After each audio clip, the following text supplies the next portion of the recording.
welcome to Fresh Dialogue. I'm Alison Van Diggelen. Today I'll be talking with Martin Giles of The Economist magazine. So Martin Giles, thank you for joining me today on Fresh Dialogues. I appreciate you taking the time. Thank you for inviting me. Now I want to focus in on the green economy. You often talk to top executives from Google, Facebook, Apple, you name it, you've probably talked to them. Can you give me a general sense of the green sustainability issue? Is sustainability or energy efficiency of the latest product, is that something that is even on the agenda? Oh no, it's definitely on everybody's agenda. You know, the opportunity, and I think it's on the agenda partly because there's an opportunity to save money here. You know, if we can find ways of powering our server farms, of powering our production lines more efficiently, we can save money and do a favour to the environment. That's great. That's a win-win. I sometimes feel that there's a little bit of almost sort of green badge wearing, which is like, well, we are green and we've just done this. It's sort of greenwashing. It's for the sake of appearing green, and we know we have to put something in the annual report. Yes, there is some of that, and I think you know, we've been careful to call that out where we see it. But I think in general there is a real belief that there is a win-win to be had here in sustainability. Right. I mean, can you talk about any specific companies as far as, you know, your feeling of who is authentically green or who's just doing the greenwashing? Right. Can you give us a flavour? I mean, I think if you look at sort of authentically green, it's really quite hard to say somebody is out and out green. There are many companies that would like to claim that that's the fact.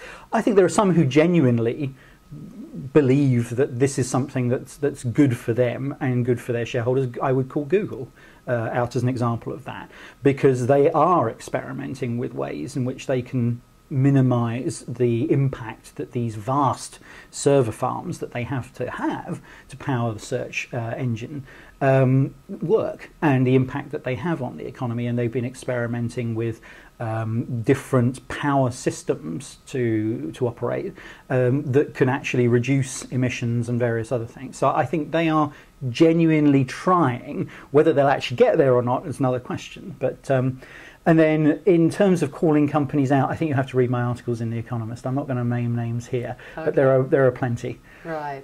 And any significant green trends or sustainability trends that you're seeing beyond just the data servers, the server farms, any other major trends that we should be on the lookout for that you're hearing, you know, rumblings of within these big companies? I mean, there are so many. It's knowing which ones really are meaningful. And I think that obviously e-waste is a big issue for many of the companies here in Silicon Valley. If they're manufacturing boxes or computers or what have you, what happens to all that once it's finished with? It's becoming more of an issue, particularly as we all become more, we all have many more mobile devices with us, many more computer devices with us. It's becoming a real issue, I think, and that is something which a lot of people are grappling with, a lot of companies are grappling with. How do we create products that can be disposed of without leaving a massive footprint on the environment?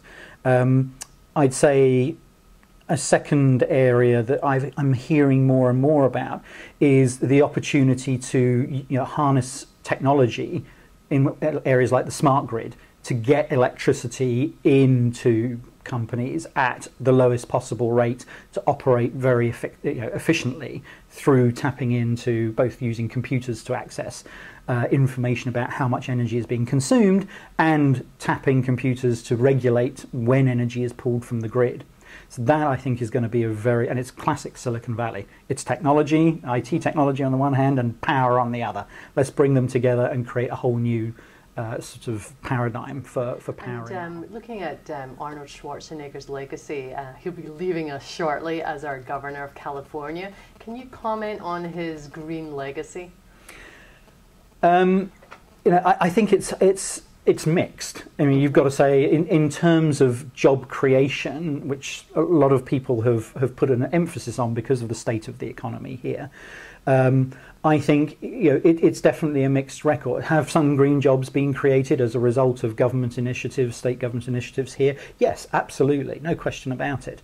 Has the state taken the lead in certain areas like smart meters for the smart grid? Absolutely, and all credit to the people involved in those things. But you do believe that on occasion there's again a lot of political bluster, a lot of yes, we've done this, that and the other, but actually the results are still not quite there. And so the subsidies for solar and various other things, there's definite impact, but it's perhaps not quite as big as Mr. Schwarzenegger would have us believe. Right. Very seriously. Great. Well, Martin Giles from The Economist, thank you very much for your time. You're welcome. Check out freshdialogues.com for interviews with Paul Krugman, Martin Sheen, Tom Friedman, and many others.